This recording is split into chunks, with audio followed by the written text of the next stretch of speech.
I read a study years ago. I had to look it up. I think it was back in 1973. There was a study that was conducted at Princeton University, and it was a study based on the parable of the Good Samaritan, the story in the Bible. You should be familiar with that. If you're not, then I'll have to fill you in later. But these 67 students were asked to prepare a lesson or a dissertation from that particular parable. And then they were instructed that they were going to have to explain this parable one by one. And so as they came to meet with their professor one by one, they took half of them and instructed them, well, they instructed them all that they needed to go over to another building on the campus that was quite some distance. And half of the 67 students were told this: you're running late, they've already started, so you need to hurry and get over there, and they'll squeeze you in. The other half, they were told, you've got plenty of time, they haven't started yet, but you probably might as well just go on over and get ready.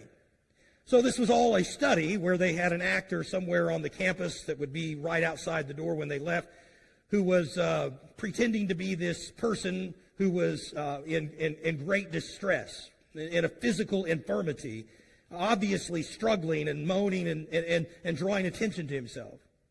Well, of the half of the group that were told they were to be in a hurry, only 10% of those stopped to help this person. Of those who were told that they were under no pressure to get there in a timely manner, 67% of those stopped to help this man.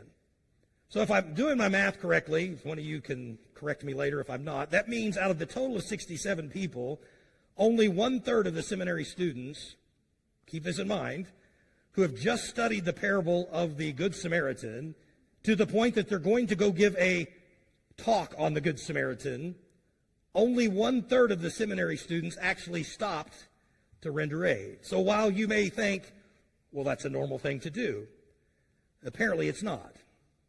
Not everyone goes out of their way to help another person in need. I just want to remind you, that's who we're supposed to be, by the way.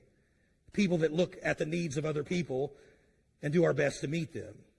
And that's what these folks did. They helped them with their physical needs, but they also helped them emotionally. I'm not going to spend a lot of time on this, but emotionally speaking, verse 2 also says, they received us.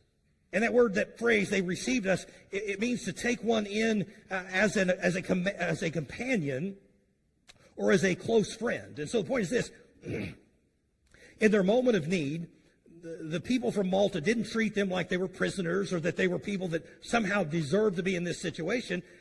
They treated them with kindness and affection.